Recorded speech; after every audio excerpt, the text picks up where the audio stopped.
Welcome to the Marc Steiner Show here on the Real News Network. I'm Marc Steiner, and it's great to have you all with us. Today, we're going to continue to examine the rise of the right, but really in the context of the media in our country. And more specifically, how the dearth and death of local media has fueled the right and the world of disinformation. And as importantly, as our guests say, is the consolidation of the media and the destruction of a vibrant local press as a serious threat to our democracy, and consequently to our future. The struggle is tied to the fight for a socially, economically, and racially just society. One of the most important cornerstones of a democracy and one of the underlying principles of the U.S. Constitution from the beginning is that of an independent and robust free press. Now, I know the United States has legacies we're still struggling with, but a free press is critical to ensuring and strengthening our democracy. And it's one of our legacies to cherish, hold tight, keep alive. So is there a resolution? And what would that look like? Now, our guests offer us an analysis of how we got here, what we face, and how we might begin to battle and have a discussion to resolve this. Bob McChesney and John Nichols wrote a paper called To Protect and Extend Democracy, Recreate Local News Media.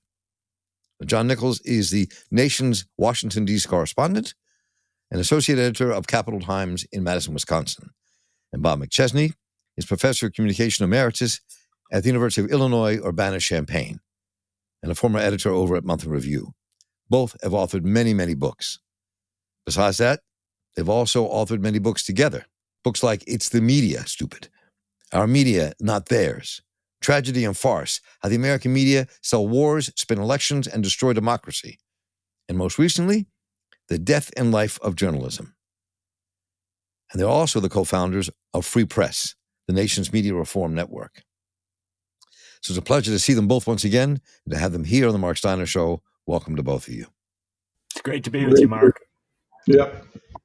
I really enjoyed this paper you all wrote. So let's start by exploring the history of the free press, our roots, its role in democracy, that you really kind of lay out. I mean, I think we don't really understand. It's not just the words in the Constitution. This is something that was fundamental to the beginning and to the progress of our democracy, to the battles for human rights in our own country. So who wants to begin? Bob, let me start with you. I mean, let's just begin to talk about this history of who we are. You know, when you study the founding of this country, and John and I have done this for a couple books now, and we've both done it for other projects, it's really striking how important having a free press is to this project. And it's unanimously understood that unless you have a credible press system, the entire idea of having a republic or a constitution collapses. Self-government's impossible. And, you know, there's the famous quote by Thomas Jefferson in 1787 that's often cited, where he says, I have to decide whether to have government without newspapers or newspapers without government. I would take the latter. And people have taken that to mean he was an anti-government, libertarian who really didn't like government at all. And he really just wanted press to be able to do whatever they wanted. Instead, when you read the entire letter, what you see is a very different understanding of what the role of the press is. In the same letter, he says that the press system is the only way people without property can effectively participate in governance. Otherwise, he says, governance will be dominated by the wolves who will devour the sheep. And he said that's exactly what the situation is in Europe, where the wealthy basically control everything and the poor have no power. And they wanted to stop that. Now, our framers had a lot of problems. We all know them, and a lot of weaknesses. And the people who actually wrote the Constitution were not pure Democrats by any stretch of the imagination. But in this one point, understanding the central role of the press was at the foundation of everything they did. And it's something we should be very proud of as Americans. It's one of the great parts of the American tradition that we should embrace. And what really comes true when you look at this tradition is that it wasn't just words. It wasn't just, hey, let's just talk about this and hope it happens. Instead, it was an extraordinary series of policies that were put in place and subsidies to make sure we had the greatest press system possible in the world so that people could participate in governance as actors, as players, with the information they needed to be involved. And the most important of these subsidies was the postal subsidy. Some people are shocked to hear this, but the post office was basically created to be the distribution wing of American newspapers. Over 90% of the weight of the traffic carried by the post office is newspapers. 2/3 of what the post office carried were newspapers. It was basically the distribution arm of American newspapers, and it did this virtually for free. It was a heavily subsidized government operation to make it as possible for as many newspapers as possible to exist. I'll conclude on one note to wrap this up. When Alexis de Tocqueville came to America from France to visit it in the 1830s, he wrote his classic book, Democracy in America. He was struck by how many newspapers there were. He said, everywhere you go, you see newspapers everywhere. They're starting everywhere. And he said, it seems that the more equal a society is, the more newspapers it has, and the more newspapers it has, the more equal it is. And what was striking about this is that wasn't the result of the free market. Not many people were making money publishing newspapers. That was purely a result of public policy, which made it so inexpensive to publish newspapers. Everyone was getting involved.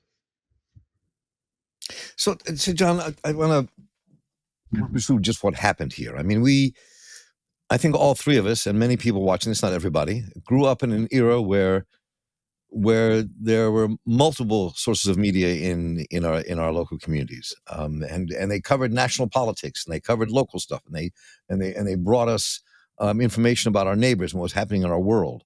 Something clearly has shifted. So let's talk about what was the growth of what, or if you can call it growth, of what we've come to today, from where we began, we experienced. Thank you, and thanks for having us on, Mark. And I'll pick up from what the story Bob was telling, because that's the origin story. That this is a country, for all of its faults and all of its challenges, that was founded with a commitment to a free press, not with an intellectual commitment to a free press, but with a practical commitment to make it happen, to make sure that it flourished. And one maybe addendum that I'll put on what Bob was saying, that understanding of the necessity of a free press was rooted in, I think, an understanding on the part of at least some of the founders, not all of them, but at least some of them, that they were themselves fundamentally flawed, that things were going to have to change, that the country would need to progress. In fact, Thomas Paine and Jefferson both had lines basically where they said, if we were to lock the future into our way of doing things, it would be disastrous. So they wanted a progress. They wanted that dialectic, if you will, with many newspapers, many ideas. And some of those postal subsidies that Bob talks about, some of the first publications that got them were publications that were owned by abolitionists, including Black abolitionists. And so one of the few places where before the Civil War, the U.S. government was actually helping people of color was with postal subsidies. And in fact, it's important to understand that throughout the history of the country, this free press has again and again challenged the country to do better, to be more than what it was, to rise. And so there was this understanding throughout much of history. Now, here's where things got interesting. After you had that initial beginning point where the government really did help publications to exist, help them to thrive, they got traction. They began to have a following. It became easier to print newspapers. It became easier to distribute them. The mail service worked very well. Horace Greeley sent out his papers from New York to be read by Abraham Lincoln in Springfield, Illinois. And along the way, advertising rose. And so advertisers would, put an ad in the paper because it was being read by a lot of people. Newspaper owners figured out, wow, we can make money. We can sell ads in these mass circulation publications and do well. And so over time, you saw in cities across the country, multiple newspapers, often speaking to different communities. When Bob and I did our research to kind of fast forward to the 1920s, 100 years ago, in New York City, there were 24 daily newspapers. And what people think, well, yeah, a lot of those were immigrant newspapers. Yes, they were. They were newspapers that spoke to different communities. There were Yiddish papers. There were Hebrew papers. There would ultimately be Hebrew papers. There was an Arabic daily newspaper in New York City 100 years ago. Spanish language, Italian, German. But there were also a lot of English language newspapers. There was a diversity of ideology. And there was an understanding that people might read 2 or 3 newspapers in a day. They might read a morning paper, an afternoon paper. They might pick up one that they agreed with ideologically. They might even read one that they disagreed with. And this really functioned well up to a certain point. And then, as often happens in capitalism, somebody figured out you can make a lot of money by reducing the number of newspapers and owning them all, right? And so you start to see people merge and buy. And what happened in New York is, again, we talked about those 24 newspapers. Over time, they began to reduce down. We now have 3 English language daily newspapers on a relative mass circulation in New York, which seems like a lot. It's actually very little compared to what was. But what happened is, again and again, newspapers merged, right? And they became an individual institution. And then we saw the rise of this argument that newspapers would be unbiased, right? That they would give you a kind of a straight take on the news. Now, they never did. They still had biases. You had liberal papers, conservative papers, but increasingly you had one paper in a town, right? Instead of multiple papers. And there was an argument, well, that newspaper is the source of news. You can trust it. You can rely on it. And, often in many places they tried to do that. But they were basically money-making institutions that brought in a lot of bucks. If you owned a newspaper in even a relatively small town, you could make a decent living, and they gave people a lot of news because you needed news to wrap around all those ads. Well, as we got into the internet age, bringing it right up to now, the ads went away, and I remember a number of years ago when Pepsi announced that it was going to shift its advertising almost all to the internet, and I certainly this is a real change point that we ought to pause and recognize, because here you have Pepsi Cola, right? This institution that has sustained and supported so much journalism, not by choice, but basic through advertising. They're not going to be doing it anymore, and all sorts of other entities as well. And so we ended up in a situation where the advertising revenues weren't there. Suddenly, many of these institutions that had been built up to make a lot of money, consolidated to make a lot of money, were like, oh, there's not a lot of money here anymore, so we're out of here. We have had since 2005, 2,200 newspapers in the United States closed, 2,200. Since 2005, we have lost half, I want to emphasize that, half of all working journalists in the United States. We've cut it in half. And those numbers continue to go down. Despite the rise of digital media, which does employ some folks, we've seen a dramatic, radical decline in the number of people who actually work for daily newspapers. And in weekly newspapers, it's even more devastating. In the United States today, the majority of counties, which is still our unit of government that is a really vital one in most of this country, a number of counties that have a newspaper, half of them only have one. More than 200 counties in the U.S. have no newspaper whatsoever, no local newspaper at all. And so what we're creating now is a situation, because the advertising is gone, because a lot of publishers just aren't doing it. They're either cutting it down to much less than what it was, or just kicking it to the curb altogether, getting rid of it. And so we're creating news deserts across this country. We literally have vast stretches of this country that no longer have local news. And as Bob and I argue, local news is really vital to sustaining an overall infrastructure of democracy. So before we jump into this, the ideas both that you posit in this paper about what we can do, how this can change, I also want to take a step back a bit more about what you both just said. I mean, I can remember growing up in Baltimore, where we had 3 newspapers, 3 major newspapers. You had the Sun, you had the Baltimore American, News American, and you had the Afro-American. They were all major papers in the city. And then you had this plethora of community papers. Almost every neighborhood had a newspaper. Even in the early 70s, we published one called the South Baltimore Voice. And there was another South Baltimore paper that was much more conservative. And we had this, so there was like this all over the city. But you also, the 20th century had this kind of beginning where you had this, what we called objective news. And you had newspapers like the Sun and others in cities around the country that were seen as objective. But for the history of the United States, much of the news, like it is coming today, is really partisan. So with a perspective, a political perspective. So I'm curious how that all fits into what we face today and what we face in the future. And because you had so many great quotes in this article, and within that, let me just throw a little ringer in there. I think it was Elaine Godfrey from The Atlantic. You put a quote that said, "We don't often stop to ponder that a newspaper's collapse makes people feel less connected, more alone. As local news crumbles, so does our tether to one another." And I think that, and then you played on that in terms of how people lose their connection to what's happening in the world. So, I mean, if you take all that into account in terms of this complex history of media in America, where does that put us today? Where does that leave us?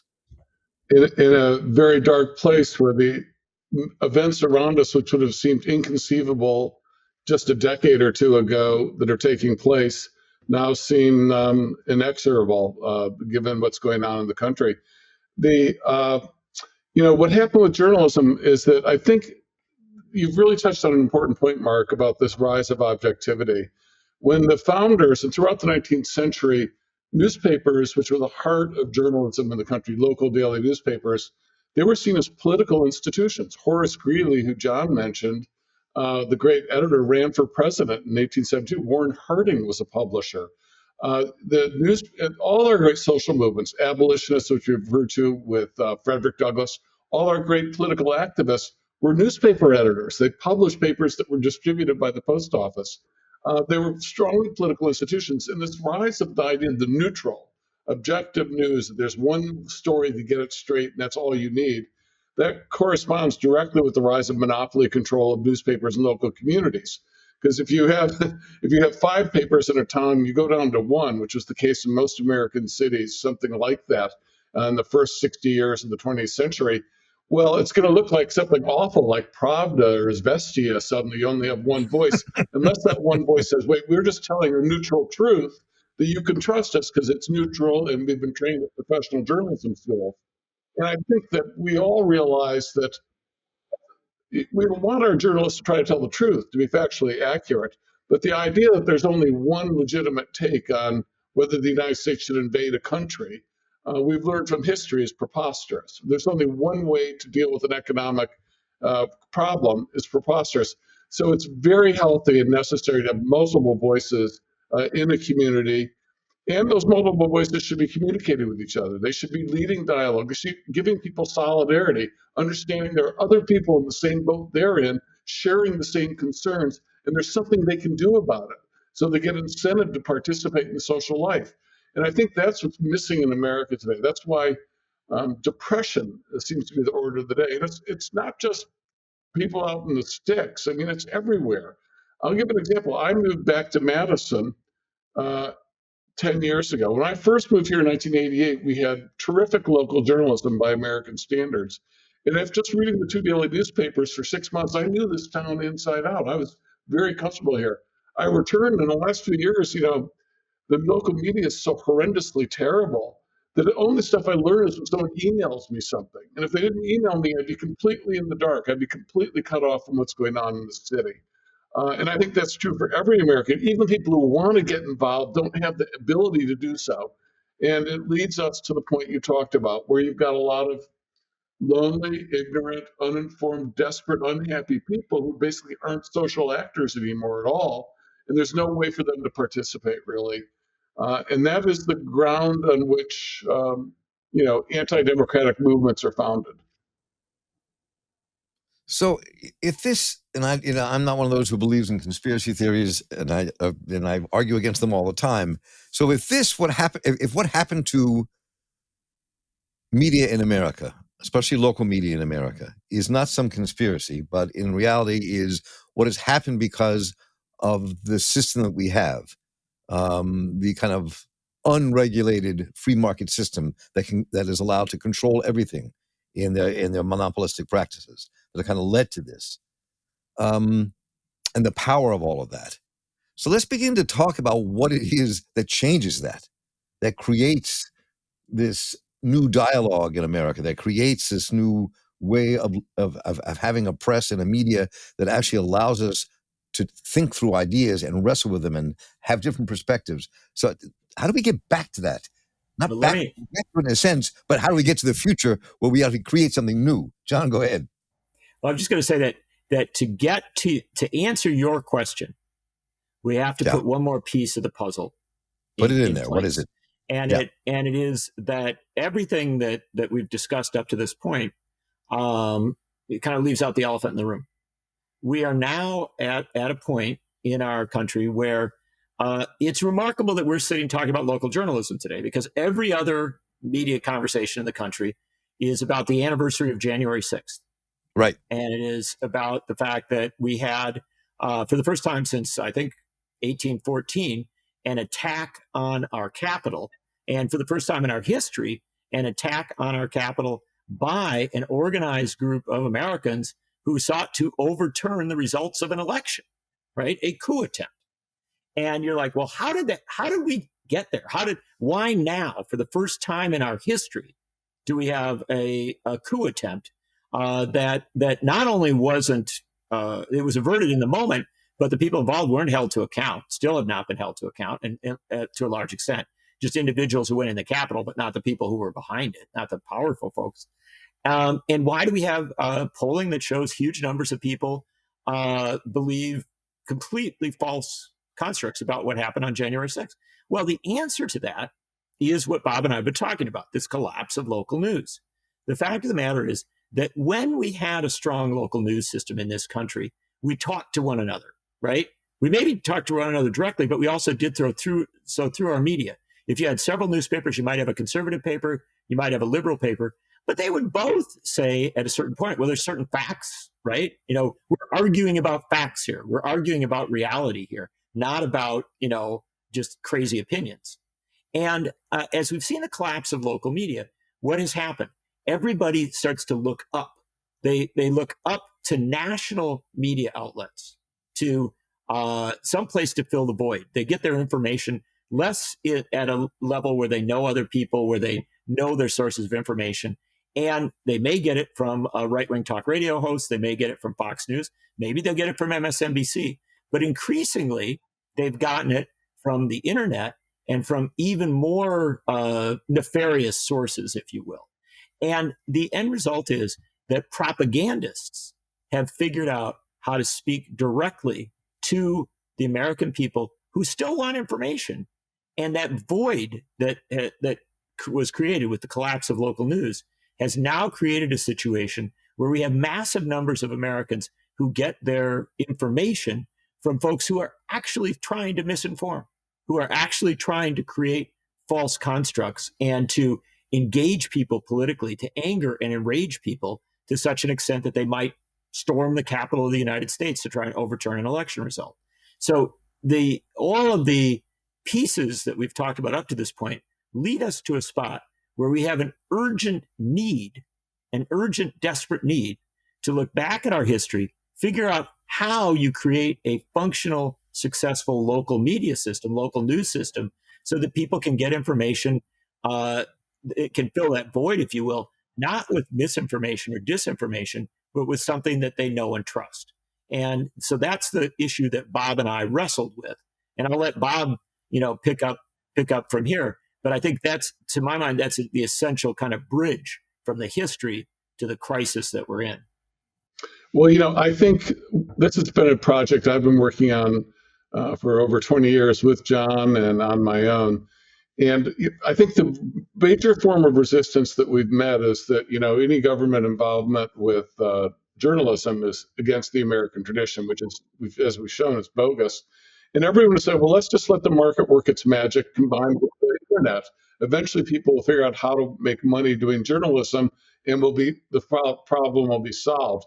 And we've had 20 years of that, and we've had no solution. And the reason is very simple.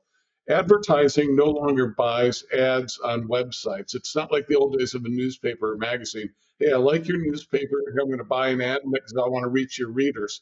Today, people buy ads for demographics. So they go online and they tell Google or Facebook or AOL or whoever, hey, this is my product. I want to reach these people. This is their demographic makeup. These are my customers. And they will find them wherever they are online. You'll get an ad on the Target website or something. You'll get an ad wherever you go. They will track you down. And the website itself gets very little money as a result. That's why journalism commercially is dead online. It will never happen if it's relying on advertising. And journalism that tries to rely only on consumer subscriptions will never work, except for small niche journalism for elites or certain types of people, but not national popular journalism.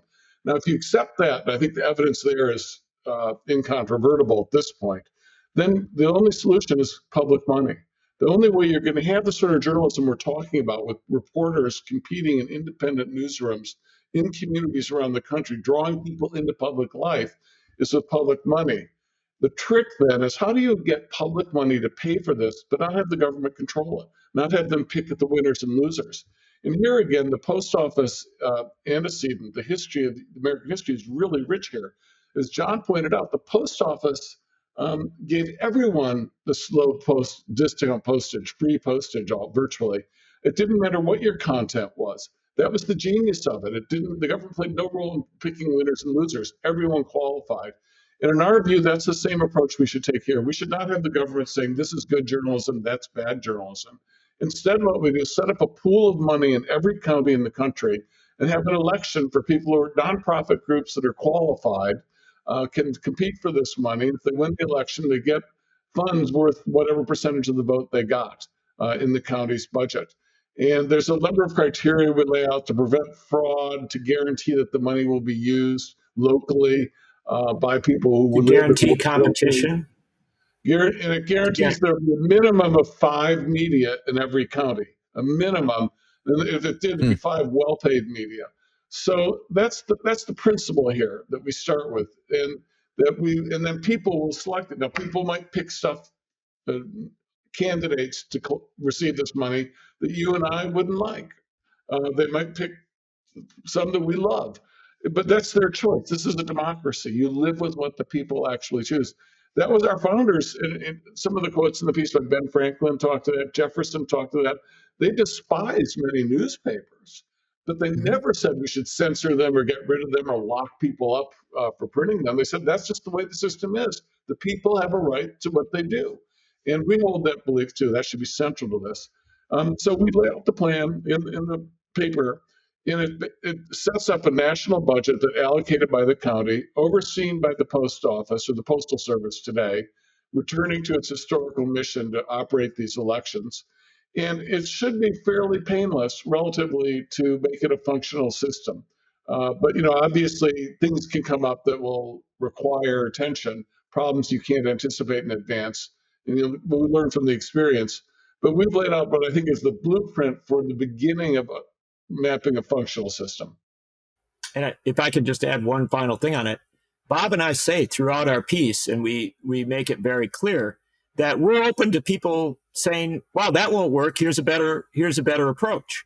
We are not rigid in how we would set this up, but we are rigid in our commitment that there has to be an intervention to recreate and supercharge local media, local journalism.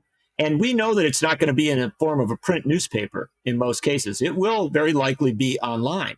But what we're emphasizing is we believe that in every county in America, there should be a newsroom with at least a few journalists and competing newsrooms with groups of journalists who are out there, gathering information and telling people what's going on. That's where things are falling apart at this point. And if you recreate that, then you're going to have right-wingers who think that Donald Trump won the election in 2020. And you're going to have left-wingers who think that Joe Biden is a corporate hack who's doing Wall Street's bidding. And you're going to have a lot of people in the middle who are going to, wrestle with all these issues. And that is exactly what you had at the founding, where you had literally a wide array of opinions, not as wide as it should have been. And it's what we had at those points where I would argue journalism flourished in America, where you would have, the interesting thing about New York City, and we use that just as a reference point. You could use Baltimore, you could use Washington, you could use Milwaukee. I'll use Milwaukee as an example. Milwaukee, Wisconsin had a conservative morning paper, a liberal afternoon paper, and an all-day socialist newspaper, 100 years ago or less than that. And the fact is, it also had, German language paper. It had, variations on all these things. This was true across this country. It And was. when you've got that, then all of the noise at the national level begins to dial down, because people are actually getting good quality information about where they live that also brings in the national elements. And frankly, to my mind, that's where we begin to get out of the malaise that we're in right now. So let me ask 3 quick things here. Because I really got maybe start thinking after I finished your piece the other night. One is, there's some people who look and say, look, you already have public media. You have public radio, you have public TV, that's there. So what are you talking about? That exists. The government funds that. B is how much will this cost and where does the money come from?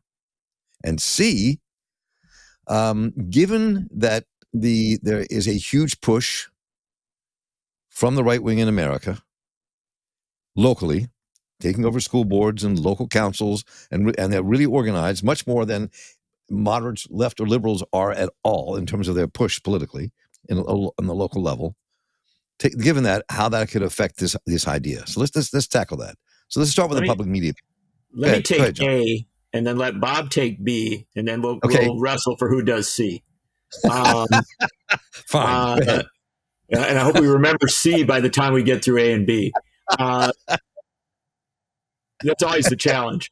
But A is, we already have public media. Why do we need to do anything more? Right. Well, we don't have public media in America.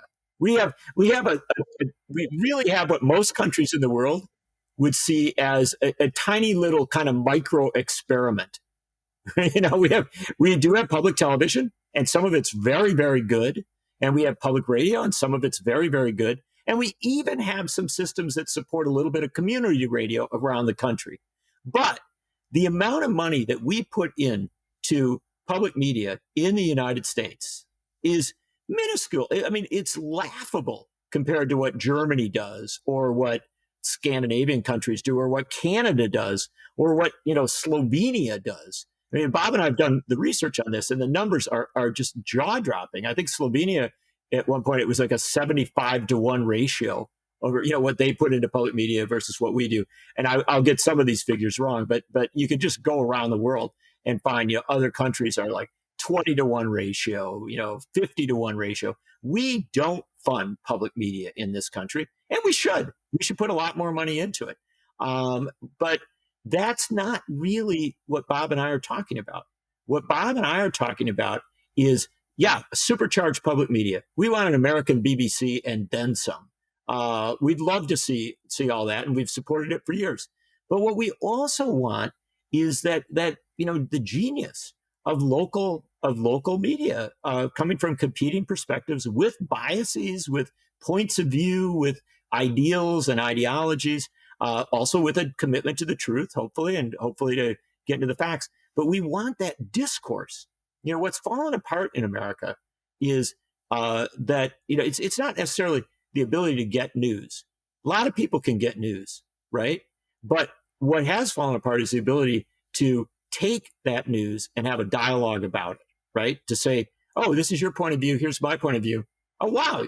Something you're saying there makes sense to me. Maybe we can work this through. And to our view, that happens best at the local level. And so what you want to do is to, and we're not nostalgic. We're talking about something that hopefully will be better than anything we had in the past. But you want to have a local media system where you have the full diversity of the community represented, where you have all the character of the community represented, and where you have the needs of that community for a dialogue, met. And we don't think that just supercharging public media is going to do that. We think there has to be much more than that. And again, here I am in my position of throwing off to Bob, because I very sneakily here took the easy part. Bob will now take the money part and tell you, how it's done. Well, the devil's in the details and in the budget, both. And the question of how much money it takes, how much this budget should be, is really central. It's got to have sufficient money to really get the job done and done well. And the guidance you get comes from two or three different places that are very important. First of all, you look at the historical record. And what you do is you look at the percentage of GDP accounted for by daily newspaper revenues. What you find is that pretty much throughout the 20th century until the 1960s, the GDP, 1% of the GDP was represented by revenues of daily newspapers. I don't think people, anyone alive today, fully appreciates what an enormous institution daily newspapers were in American life until through the middle of the 20th century. 1% of GDP is serious money. That today would account for roughly $235 billion if we had the similar ratio. That'd be a serious newspaper industry. The revenues for the newspaper industry this year will be probably $18 billion, to give a sense of the difference, what we've lost. And what happened is that percentage of 1% of GDP declined gradually from the 1960s till the end of the century to down like a little over 0.6%, which was still enormous. And then with the rise of social media and the internet, it's collapsed. And now it's under 0.1%. So clearly we've got to raise that. Under 0.1% of GDP is not enough. And it's worth noting that historically, we looked at what the value of government subsidies of journalism was in the 19th century. And we looked at the government reports from the 1840s and crunched the numbers with statisticians and historians. And we determined that 0.21% of the GDP in the United States in the 1840s was given to government subsidies for journalism, 0.21%, post office and other things. That would amount in today's GDP to a $46 billion subsidy. $46 billion was the equivalent in the 1840s by the US government. So that's the American history. A lot of money being spent traditionally. So we're thinking big numbers. The other side of the coin is to look internationally.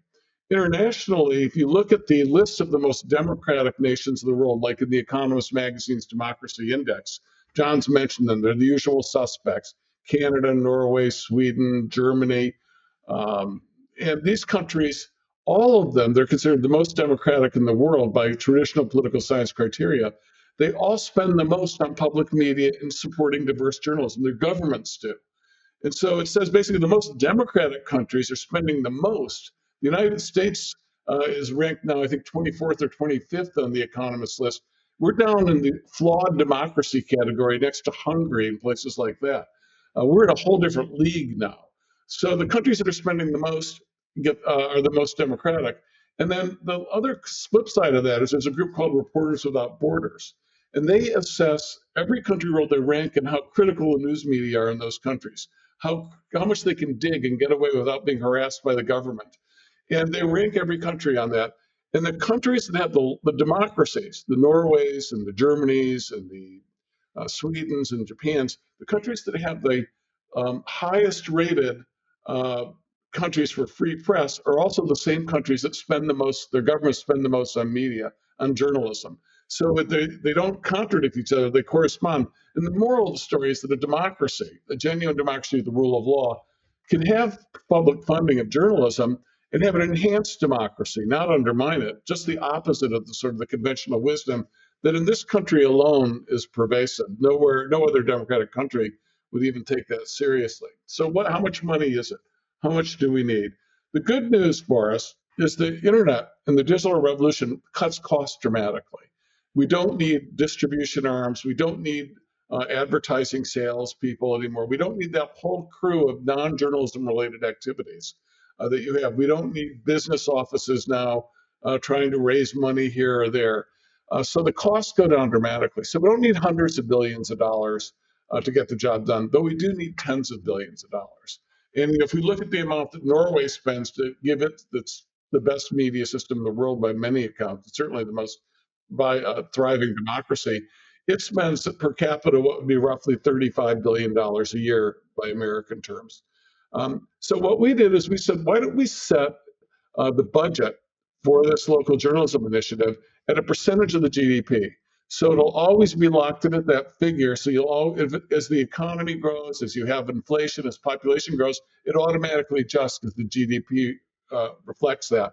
And then you don't have to debate it every year, and people can plan ahead accordingly. So the number we picked was 0.15 of 1%, which is actually very low by historical standards. But because you get rid of all these other costs, these extraneous costs with digital technologies and by being nonprofit, all that money goes directly to content production, to journalism. And that's sort of where we came down. Now, that would be a budget of roughly $34 billion a year right now, 0.15%. And people go, oh, that's horrible. How can you possibly spend that much money on journalism? And then, you say, well, let's take a look at the budget here. Where's the money going? And recall that Jefferson, when in his famous 1787 letter, in announcing the importance of the press, said, having a press system is the, quote, best army to protect the republic. And I think the events around us today that we've been talking about that led to January 6th make that abundantly clear. Your national security depends on having an informed citizenry. If you don't have that, you've lost the battle already. It's your best army. So, $34 billion compared to a $700+ billion military budget does not seem like that much to me offhand. Does not seem like it's screwing up the priorities of the country at all. Instead, it's really reinforcing the priorities. So that's sort of where we are on that.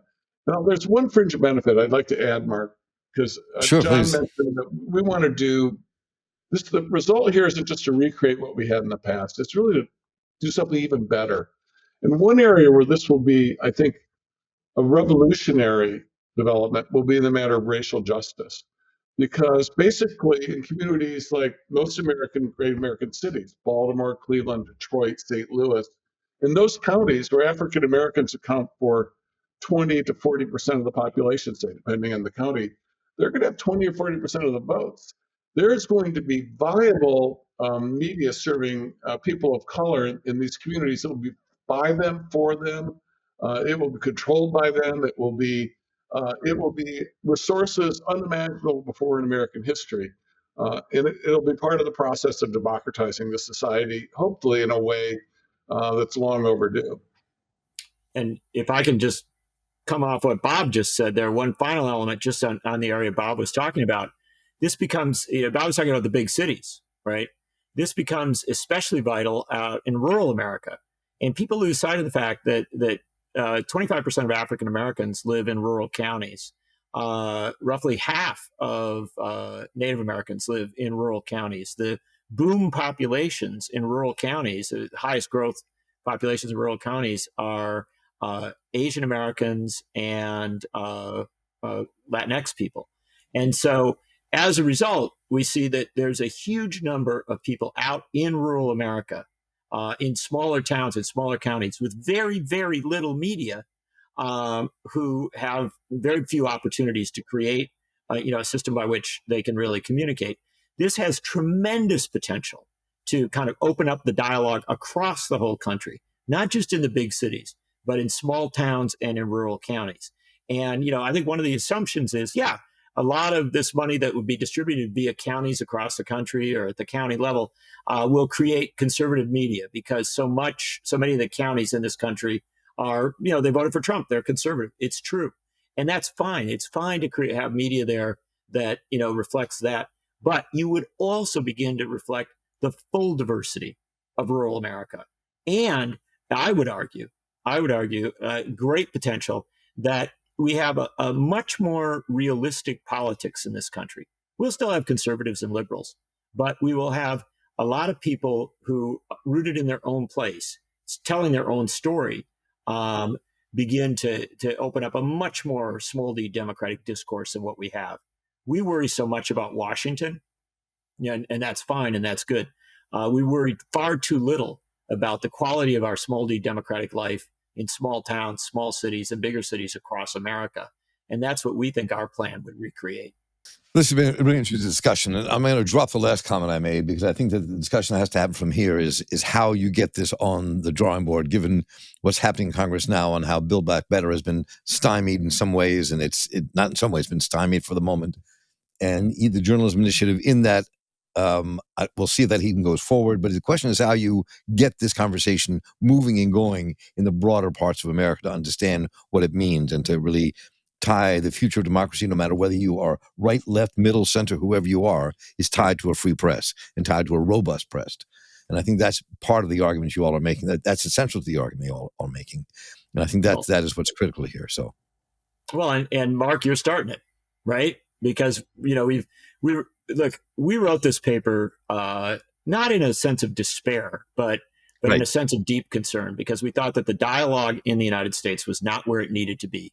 And we knew that this question of recreating local journalism and of really creating a new local journalism that's better than what we had in the past had to be a part of any discussion about how to deal with the threats to democracy, to all the broader issues that we're talking about. And so we wrote it from that perspective. To our delight, Columbia Journalism Review decided to platform it, to take a major portion of this and to pick it up as part of their dialogue about the future of journalism.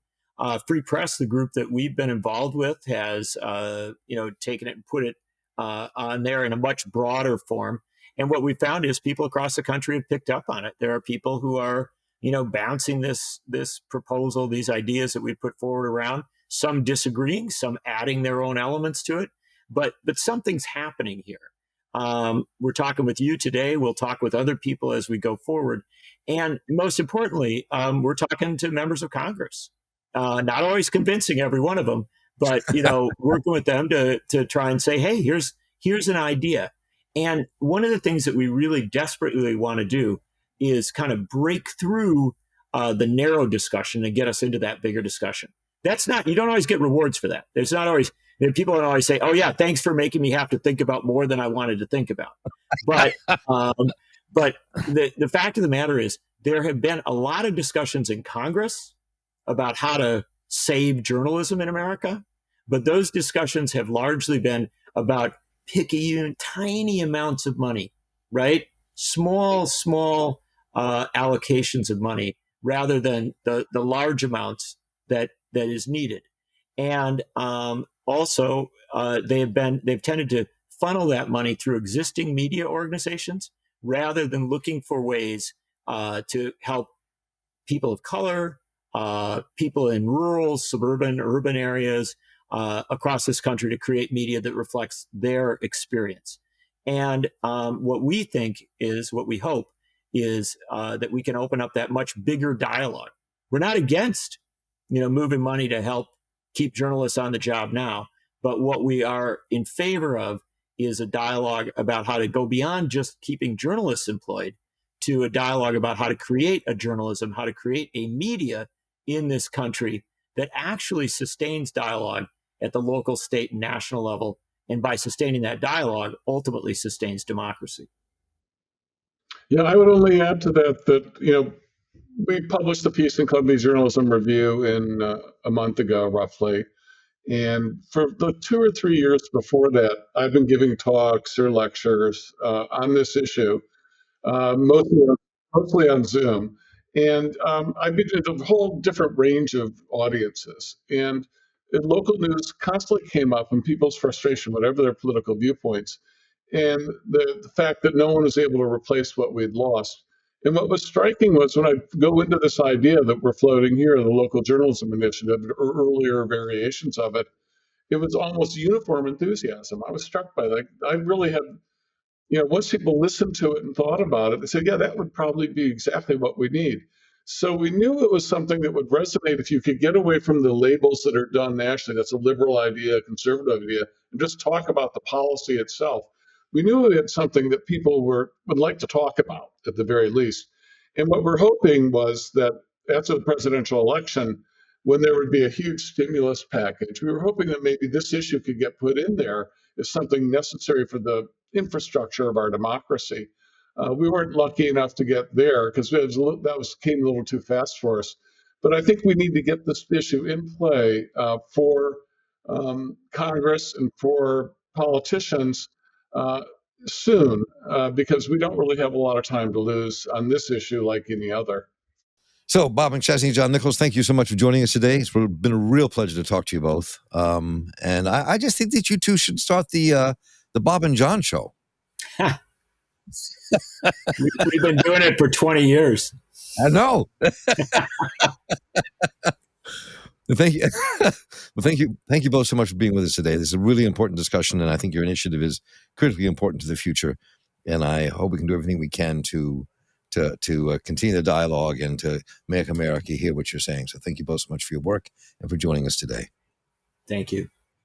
So I want to first thank Cameron Granadino for managing and editing this session, and our audio editor, Stephen Frank, for making all this work.